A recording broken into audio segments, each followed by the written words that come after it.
네, 안녕하십니까. 이번 주 플래비언의 무릎 기도 시간입니다. 원고는 미카엘라님께서 수고해 주셨습니다. 죄에 대한 대가란이라는 제목입니다. 제가 읽어가면서 내용을 소개하도록 하겠습니다. 어린 시절 내가 다니던 교회 1층 한쪽엔 주방이 달린 커다란 방 하나가 있었다. 그곳에는 피난 시절 이북에서 넘어온 친지 한 명 없이 오갈 데 없는 여자 어르신들끼리 함께 모여 살면서 식사도 해 드시고 서로 의지하면서 사셨다.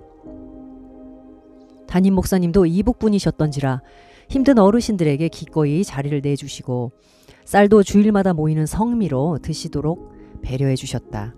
없는 자들을 기꺼이 품어주었던 교회였다. 교회가 마땅히 돌아보고 반드시 해야 할 진정한 사명을 잃어버린 현실과 비교를 하자면 우리 가족이 섬겼던 곳은 꽤나 건강한 교회였다고 말할 수 있을 것 같다.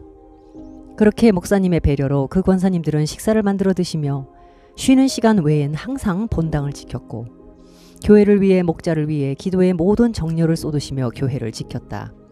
그분들의 헌신적인 기도가 얼마나 특별했는지는 가끔 돌아가신 친정어머니를 통해서 전해 듣곤 했었다. 60, 70년대 시절엔 지독하게 가난했지만 눈물나게 진한 휴머니즘도 넘치던 따뜻함을 나누던 기적이 교회 안엔 분명히 존재했다. 목사님은 같은 이북 실향민 출신이라고 부모님과도 아주 친밀하게 지내셨다. 우리 자매들 모두는 이분 목사님에게 유아 세례를 받았었다. 특히 사모님과 친정어머니는 속 깊은 이야기를 주고받을 정도로 친밀한 관계를 쌓아가셨다. 그댁 자녀들과 서로 나이대도 비슷비슷했던지라 친하게 지낸 기억이 난다.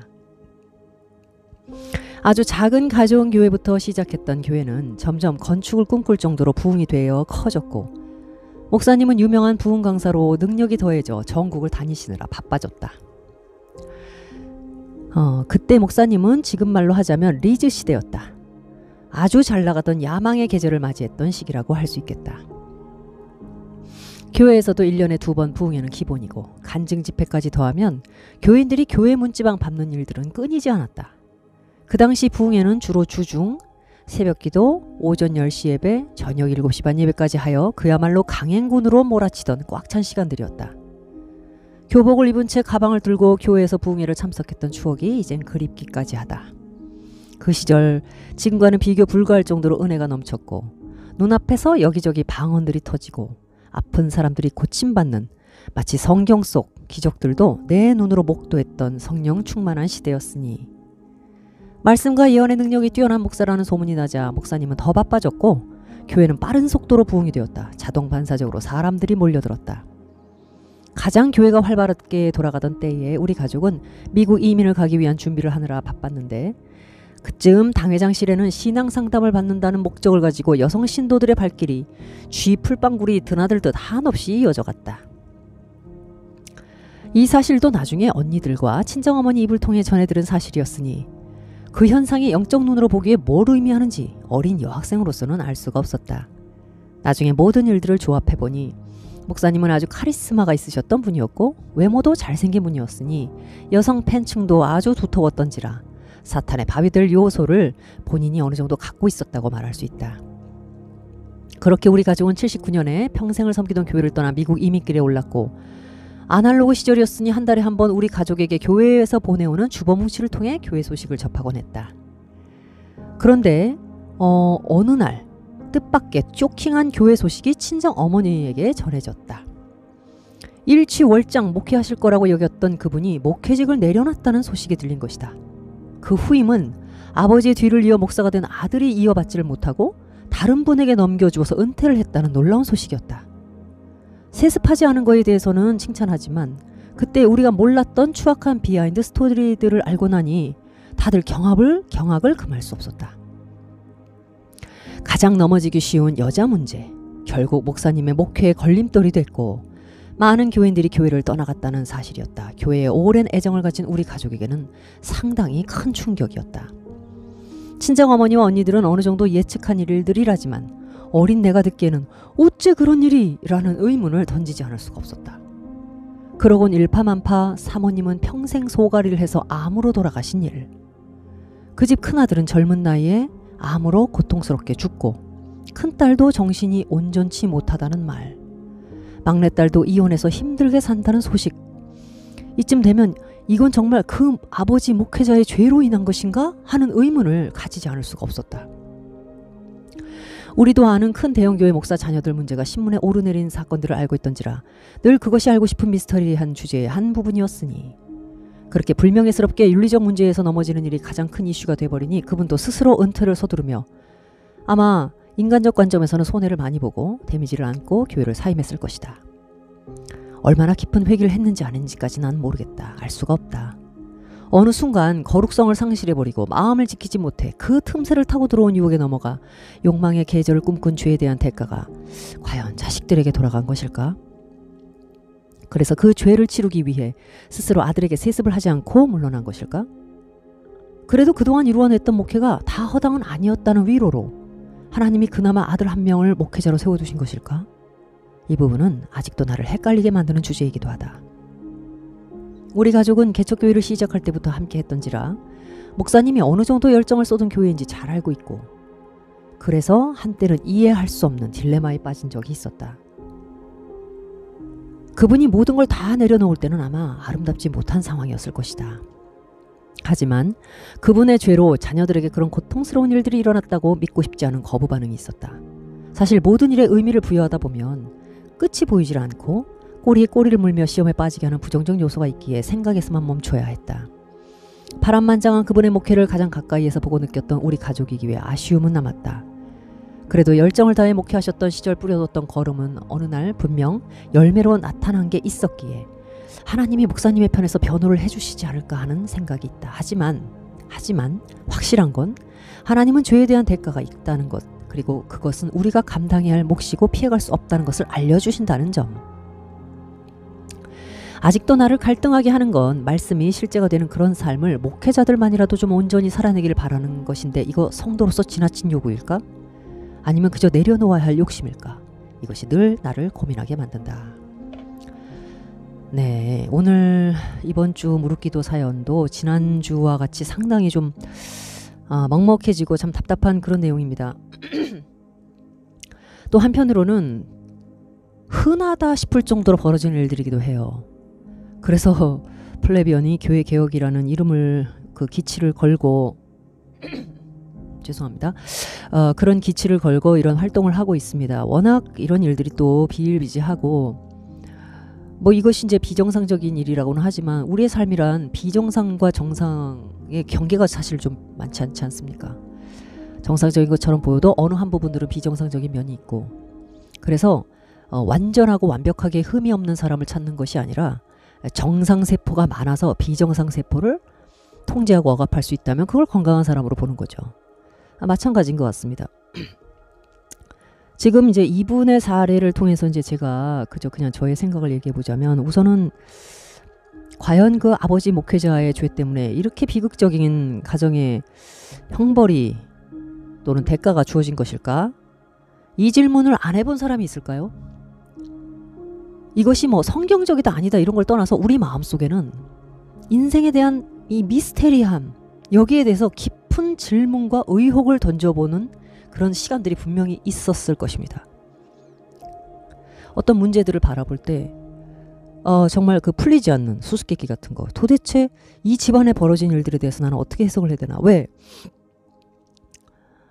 뭐 여자 문제 때문에 넘어지는 목사님들 계시긴 하지만 그렇다고 모든 집이 다 이렇게 뭐 예를 들어서 엄마와 큰아들이 다 일찍 암으로 해서 이렇게 돌아가시고 따님이 뭐 예를 들어서 정신이 온전치 않는다거나 또 한 따님이 이혼을 해서 힘들게 살고 있다거나 어찌 보면 집안이 굉장히 그 우환이 많게 된 상황이죠.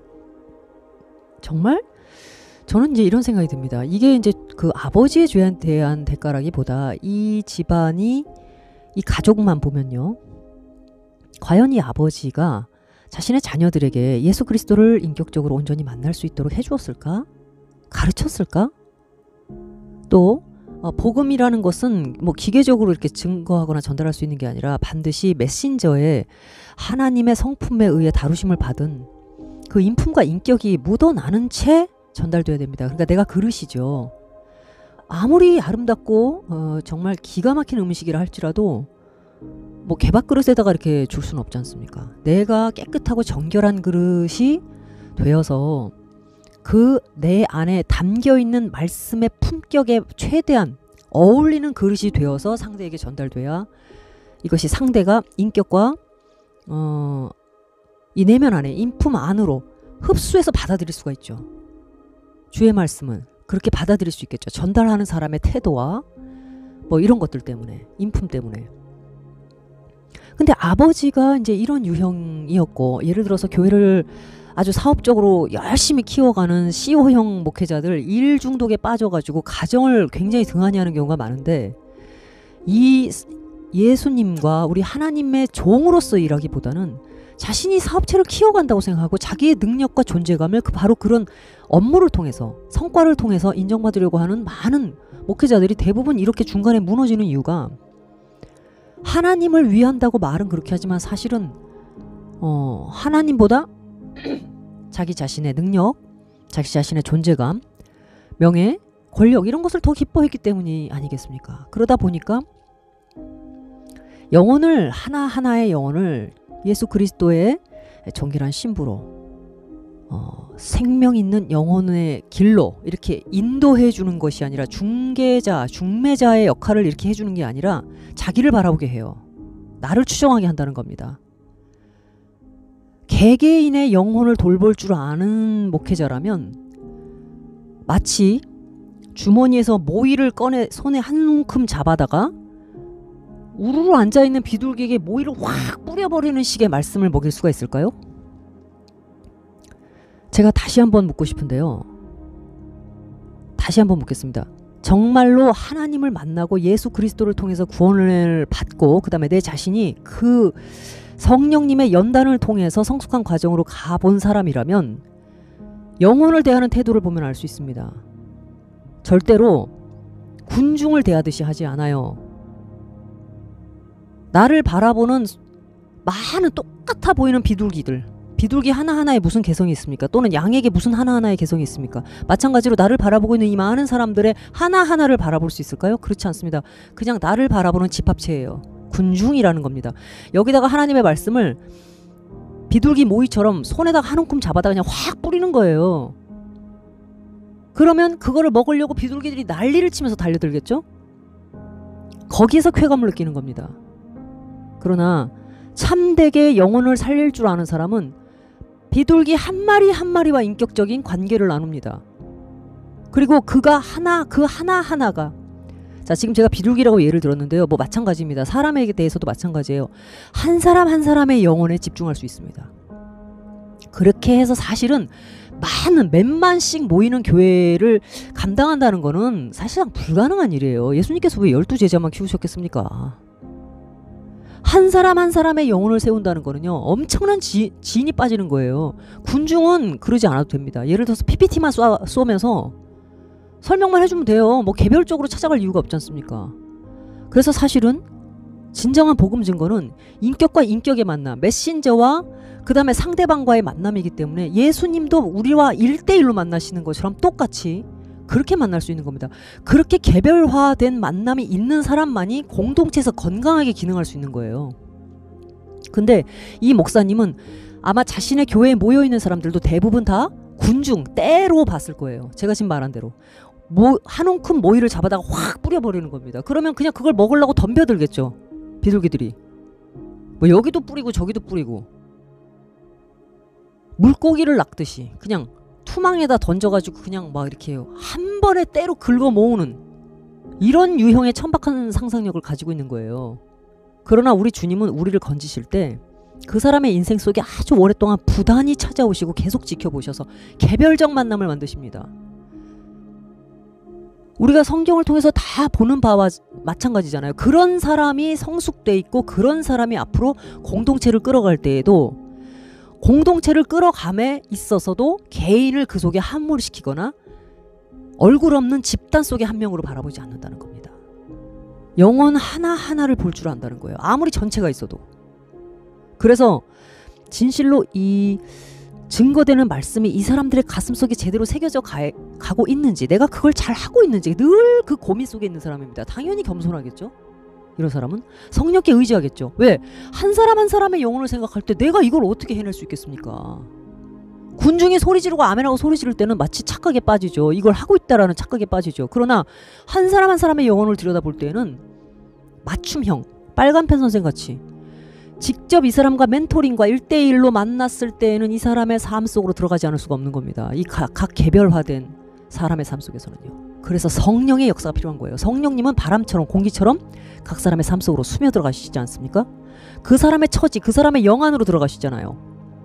그래서 똑같이 공감하시고 이해하시면서 동시에 그를 교정하고 다스리신다는 겁니다. 적어도 영적 지도자라면 공동체를 대할 때와 이 공동체가 곧 개별을 상징한다고 하는 이 착각과 착시로부터 벗어날 줄 아는 사람입니다. 근데 지금 가정에서도 자신의 아이들, 이 아이들은요 교회에 모여있는 성도들과는 또 다른 차원인 거예요. 가정은. 근데 이게 지금 분화가 안 돼 있어요. 가족도 교회에서 군중 속의 한 명으로 만나는 거예요. 아버지를 목사님 이렇게 부르고 그게 그거 절대 좋은 게 아니에요. 만약에 우리 아버지가 회장님이고 사장님이면 집에서도 회장님 사장님 그렇게 부릅니까? 미친 짓들이죠. 그게 무슨 대단한 것처럼 그렇게 착각들 하는 목사님들 가정 많아요. 사실은 저희 집안에도 그런 뭐 목사님 가정이 계십니다만은 뭐 이 영상을 설마 들으시지는 않겠죠? 식사 자리에 앉아서도 목사님 그래요. 목사님 아버지한테 뭐 어떤 사람 어떤 형제는 뭐 아버지 이렇게 부르는 경우도 있지만 아버지를 뭐 목사님 또는 뭐 자기 가족을 권사님, 장로님, 뭐 전도사님 이렇게 부릅니다. 그 자기들끼리는 자랑스러워서 그렇게 부르는지 모르겠지만 좀 안 했으면 좋겠어요. 정말 안 했으면 좋겠습니다. 제발 좀 자연스러워지라는 거죠. 가정의 관계는 그런 관계가 아니에요. 집에서도 자기 남편이나 아내한테 뭐 실장님, 팀장님 할 겁니까? 그러니까 그 유치한 그 뭔가 그 아주 직분에 매여가지고 자기들이 무슨 좀 별다른 사람들, 선민인 것처럼 이런 부분들이 깨지지 않으니까 가정에서 자신의 아이들의 영혼 하나하나를 키워내는 일에서 실패해버리는 겁니다. 그러면 교회에서는 실패했다고 쳐요. 예를 들어서 여자 문제 넘어졌다고 칩시다. 목사가. 철저하게 회개했다면 자기 자녀들 붙들고 울고 어떻게든 하나님 내 죄를 여기서 끊어주시고 이 아이들이 이것 때문에 상처받거나 하나님에 대해서 실족하지 않게 해주십시오 했겠죠. 저는 그 아버지의 피눈물 나는 눈물과 회개 때문에 자녀들이 복을 받을 수 있다고 생각합니다. 근데 그 아버지가 그렇게 하지 못했던 거라고 저는 봐요. 그러면 벌어지는 모든 이런 나쁜 일들은 전부 형벌입니까? 이렇게 묻겠지만은요. 여러분 예레미야에서 몇 장인지가 지금 기억나지 않습니다. 그런데 하나님께서는 인생으로 고생하게 하심이 본심이 아니라고 그랬습니다. 고난과 고생을 주시거나 우환을 주는 것은 하나님 뜻이 아니에요. 하나님은 성령 안에서 이 사람에게 주어져 있는 모든 자원을 하나님께서 주신 자원을 이 사람이 하나님과 아름답고 건강한 관계 가운데서 활짝 피기를 만개하는 것을 기뻐하십니다. 근데 죄 때문에 기능의 마비가 오고 판단력에 문제가 오고 관계가 깨지면서 인간이 비틀어지고 망가지기 시작해요. 그건 사탄이 하는 일입니다. 파괴하는 건. 하나님은 때로 이 인간의 교만 때문에 그런 비틀림과 망가짐과 고통을 주시기 위해서 잠시 그것을 내버려 두시기는 하지만 그것이 본심이 아니란 얘기예요. 본뜻이 아니다 이 뜻입니다. 반드시 회개함으로써 하나님과 인간 사이의 유일한 중보자이시자 화목제물인 예수 그리스도의 피를 통해서 용서함을 받고 일단 용서함을 받으려면 뭐가 필요하죠? 죄를 용서받기 위해서는 먼저 내가 하나님의 법에 비추어서 어디서부터 뭘 어떻게 잘못했는지를 확인하고 인정하는 것이 필요합니다. 그냥 용서가 아니라 내가 뭘 잘못했는지를 내가 확인하고 아는 거예요. 그리고 여기에 대해서 전혀 핑계야 되거나 변명하지 않은 겁니다. 근데 이분은 지금 부친이자 아이들의 아버지이자 한 아내의 남편이지 않습니까? 예를 들어서 사모하고 무슨 관계가 좀 안 좋아서 뭐 여자 성도들과 그런 일이 벌어졌다 하더라도 그걸 아내다가 핑계 댈 수는 없죠. 그러니까 철저하게 자기 자신을 회개하고 하나님 앞에 나아갔더라면 자녀들에게까지 이런 심각한 문제가 벌어졌을까? 또 그 아내가 많은 소가리 때문에 이렇게 암에 걸려서 그냥 그렇게 쓸쓸히 생을 마감을 했을까? 뭐 이 목사님은 어떻게 된지 모르겠습니다만은. 그래서 이제 이 상황들을 이렇게 한번 봤을 때 이 아버지가 지은 죄의 대가가 자녀들에게 자동적으로 대물림됐다기보다는 참되게 하나님의 말씀을 이 자녀들에게 가르치지 못한 것과 그 자신의 죄를 철저하게 회개하지 못했다. 그래서 이런 문제들이 벌어지지 않았느냐. 이거를 제가 이제 첫 번째 이렇게 분석을 좀 해보는 겁니다. 예, 그 다음에 이제 두 번째 좀 분석을 해보고 싶은 거는 뭐냐면 이 자녀들 가운데서도요. 어느 집안이나 이렇게 이제 비참하게 몰락한 집안이든 뭐 국가든 어느 사회든 공동체든 간에 남은 자들이 있습니다. 그러니까 예를 들어서 지금 이 가정의 사례를 대입해서 얘기해 보자면 아니 우리 집이 도대체 하나님께 한때 이렇게 쓰임을 받았다가 왜 이렇게 몰락했느냐 이 점에 주목하는 사람이 있어요. 총기가 있는 사람이 있습니다. 총명한 사람.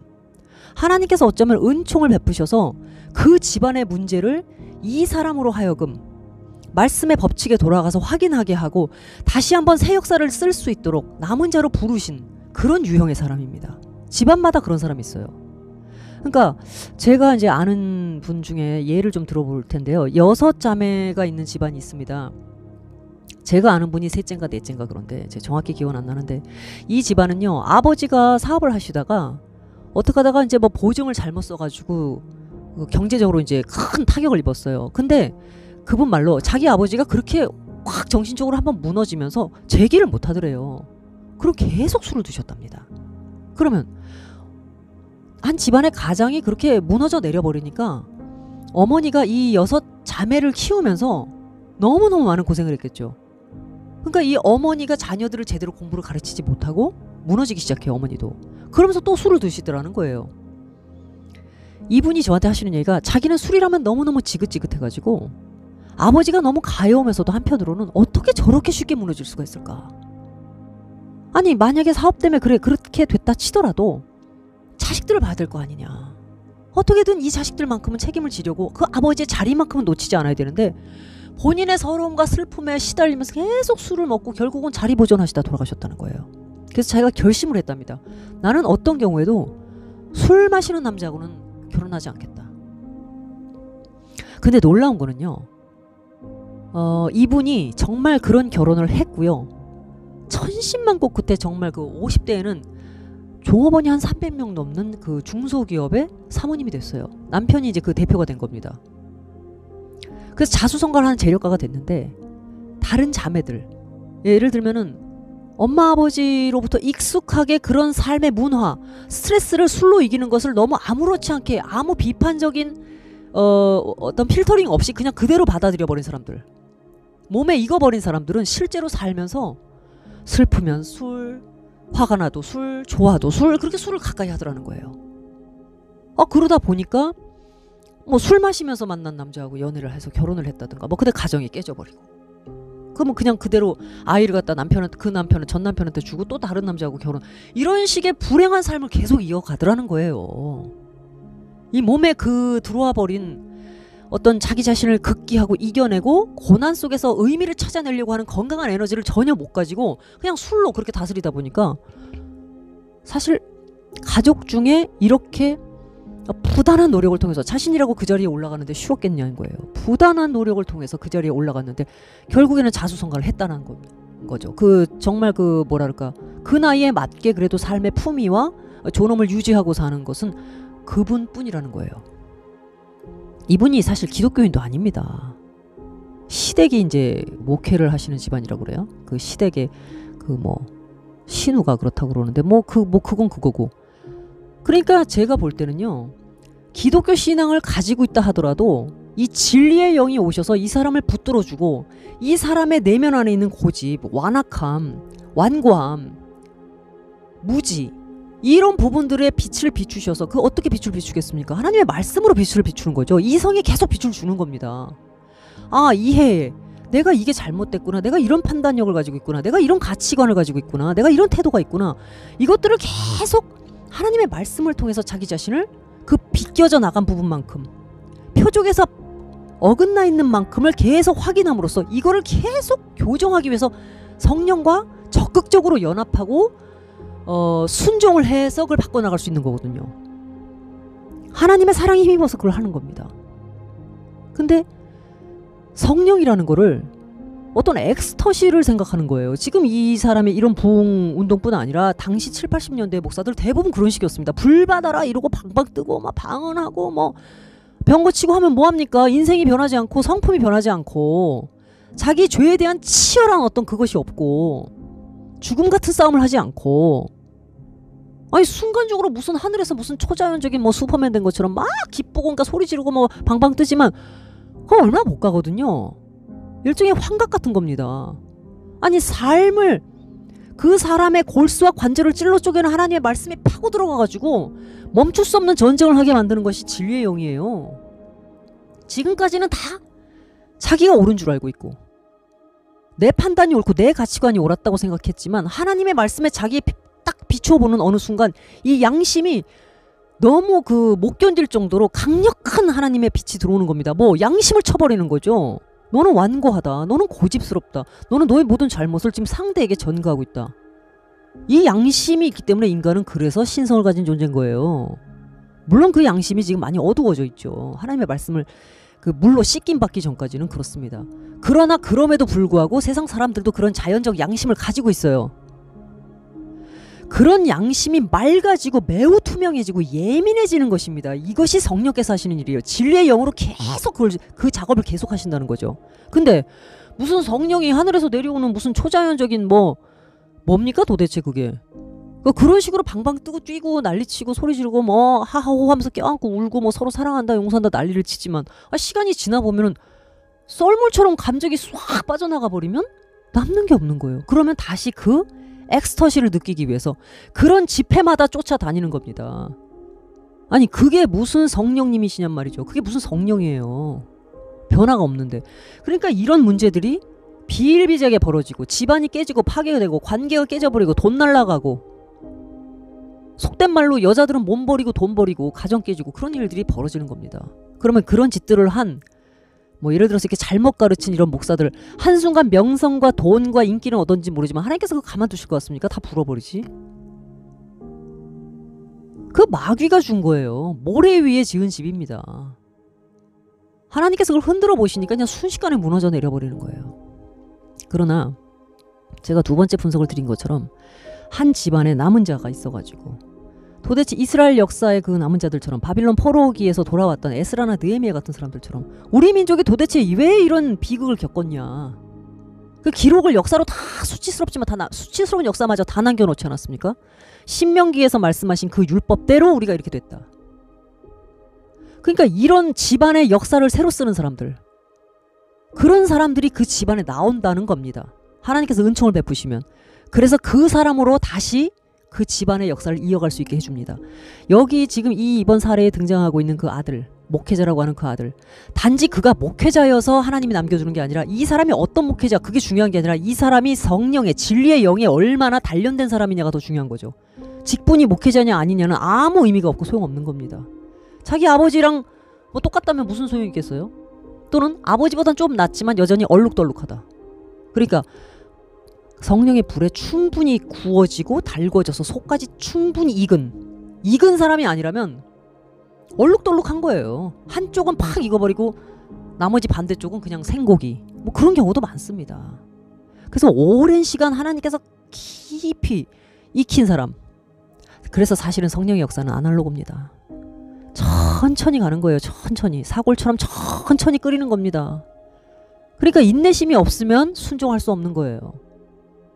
하나님은 그리고 인간의 다른 면들을 다루지 않아요. 능력을 다루시는 게 아니라 이 사람의 태도를 바꾸십니다. 태도부터 가르치는 거예요. 태도. 사람은 태도가 잘못되어 있기 때문에 가치와 능력의 모든 면을 다 망가뜨려버리고 다 비틀어버립니다. 왜? 태도가 곧 이 사람의 그릇이거든요. 이 사람의 마음 밭이거든요. 틀입니다. 이 틀이 잘못 형성돼버리면 아무리 대단한 걸 여기다 갖다 걸쳐놔도 전혀 빛을 발할 수가 없다 이거예요. 이 얘기는 나중에 또 제가 기회 되면 한번 하겠습니다. 자, 어쨌든 제가 지금 대충 한 두 가지 정도로, 그래서 첫째는 성령 운동하는 목회자들의 어떤 그 문제점, 그것이 과연 개개인을 그리스도께로 연결시키는 역할을 제대로 한 것이냐, 이제 이걸 첫 번째 분석을 했고, 두 번째 같은 경우는 비록 선대가 이런 문제들을 벌였을지라도 후대에도 반드시 하나님께서 은총을 베푸셔서 그것이 당장 그 바로 후대가 아니라 2, 3대 뒤라도 집안에서 벌어졌던 일들에 대해서 반드시 그것을 역사를 꼼꼼히 분석해가지고 집안의 문제를 스스로 회개하고 하나님 앞에 나와서 바꾸는 사람들이 있다. 이제 이런 얘기를 좀 드리고 싶은 겁니다. 자, 이제 미카엘라님께서 기도 제목을 써주셨는데요. 제가 요거는 좀 간단하게 전해드리도록 하겠습니다. 첫째는 고성 화재 재난을 당한 주민들을 긍휼히 여기시고 나누고 섬기는 손길이 이어지기를 기도합니다. 둘째는 하나님을 경외하는 판사들이 사법기관에 세워져서 정권에 굴복하지 않은 정직한 사법부를 이끌어갈 수 있도록 인도해 주십시오. 세 번째, 자유한국당이 어제 문재인 정권 타도를 외쳤는데 단지 이것이 국민들에게 잠깐의 그 속이는 쇼가 아니라 진정으로 보수 우파의 정체성과 가치를 회복하는 그런 모습들로 좀 제발 변화될 수 있도록, 그리고 이번 총선만큼은 잘못된 보수 우파, 위장 보수 우파, 이 사람들을 솎아낼 수 있는 그런 계기가 될 수 있게 해달라. 이제 이런 기도 제목입니다. 네 번째, 나라를 대표하는 기업들이 공산당의 손에 넘어가는 일이 없도록. 그러니까 공산당이 지금 남한에 있느냐 이렇게 얘기했는데, 공산주의 이념에 사로잡혀 있는 자들에 의해서 지금까지 70년 동안 정말 열심히 키워온 이 알토란 같은 이 세계적인 기업들이 그들의 손에 의해서 파괴되지 않게 해달라. 이제 이런 기도 제목입니다. 저는 70년이 아니라 100년이든 200년이든 쌓는 건 힘들지만 무너뜨리는 건 정말 한순간이다 이렇게 생각합니다. 우리 인생이 그렇잖아요. 한순간 무너져 버리는 겁니다. 좀 전에 제가 설명드린 것처럼. 그리고 어쩌면 이 시험 때야말로 우리가 진짜 속에서부터 알차게 연결해서 익은 것이냐, 겉만 번지르르 하지만 속은 강정이냐, 급하게 막 쌓아 올려가지고 속은 하나도 내용이 없는 혹시 그런 것이냐. 어쩌면 그런 시험대에 지금 대한민국은 올라 있는 것인지도 모릅니다. 우리의 신앙도 마찬가지입니다. 우리 자신에게 좁은 틀에 갇히지 말고 우리의 가정으로부터 내 영혼, 우선 내 영혼입니다. 내 영혼을 단단하게 하나님 앞에 붙들어 매십시오. 붙들어 매고 진리로 허리춤을, 진리의 띠로 허리춤을 단단하게 조여매는 겁니다. 그리고 다른 영혼을 섬기는 거예요. 내 영혼은 7렐레 8렐레 하면서 다른 사람의 영혼을 어떻게 섬깁니까? 먼저 내 영혼을 간수하십시오. 사도 바울도 내가 다른 사람들 구원해놓고 나는 저주받아서 버림받을까 봐 두렵다고 그랬습니다. 또 예수님께서도 네가 천하를 얻고 네 영혼을 잃어버리면 무슨 소용이 있냐고 그랬어요. 다른 사람들을 사랑한다, 돕는다, 봉사한다 이리저리 뛰어다니면서 진실로 자기 자신을 하나님과 깊이 1시간 2시간 대화하고 기도하고 성경 읽는 것도 힘들어한다면 가짜입니다. 인격도 인품도 변하지 않은 채 계속 보이는 삶만 향해서 뛰어다닌다면 바로 오늘 미카엘라님께서 예를 들어주신 바로 이 목사와 우리가 무엇이 다르겠습니까? 이것은 목사만의 문제는 아닙니다. 우리 자신의 문제예요. 그래서 플레비언의 교회개혁은 목회자들부터 바뀌어라 이게 아니라 목회자가 나의 신앙생활에 모든 것을 담당하는 사람이 아니라고 말하고 싶다면 너 자신이 먼저 서라. 하나님 앞에. 내 영혼에 대한 책임은 내가 지는 겁니다. 하나님, 제가 목회자 잘못 만나가지고 이 꼴 됐어요. 그런 변명이 통할 것 같습니까? 절대 통하지 않아요. 그럼 너는 성경도 안 읽고 뭐 있냐는 거예요. 성경을 사제들이 완전히 그 장악을 해가지고 내가 알아듣지도 못하는 라틴어로 써져 있었던 중세시대입니까 지금? 하나님께서 모국어로 주신 성경이 집안에도 먼지 쌓여가지고 라면 받침대로 굴러다니잖아요. 성경 한번 제대로 읽어보지 않은 사람들이 내가 좋아하는 목사를 무슨 팬클럽처럼 쫓아다니면서 설교는 듣는지 모르겠지만 성경 말씀은 안 읽어요. 그러고 목사한테 돈 버렸다, 뭐 몸 버렸다, 뭐 가정 깨졌다, 그런 변명이 하나님 앞에 통하느냐 말입니다.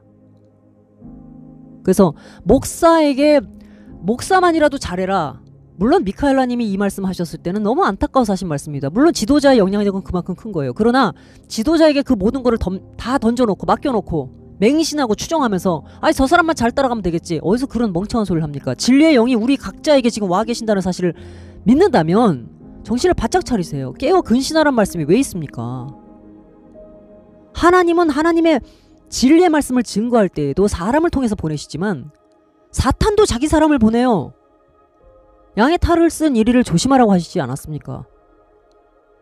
그러니까 그거를 내 삶에 적용을 해볼 줄 아는 능력이 있다면 그 사람 진리의 사람입니다. 진리의 사람이 한순간 되는 게 아니에요. 끊임없이 하나님의 말씀을 붙들고 치열하게 씨름하는 겁니다. 나 자신을 성찰하고 반성하고 내면 안으로 침잠해서 들여다볼 수 있는 사람입니다. 그러려면 시간과 공간을 멈춰놓고 자신의 삶을 하나님 말씀 안에서 깊이 들여다볼 수 있는 노력이 필요해요. 급하고 분주하게 봉사한다, 구제한다 돌아다니면은 그런 시간을 놓쳐버리는 겁니다. 여러분, 에서는 들사람이라서 늘 분주하게 뛰어다녔고 야곱은 종용한 사람이라고 했던 부분 잘 기억해 보십시오. 하나님께서 어떤 성품의 사람에게 많은 것을 알려주실 수 있는지 기억해 보실 필요가 있을 것 같습니다. 자, 오늘 무릎기도 여기까지 하겠습니다.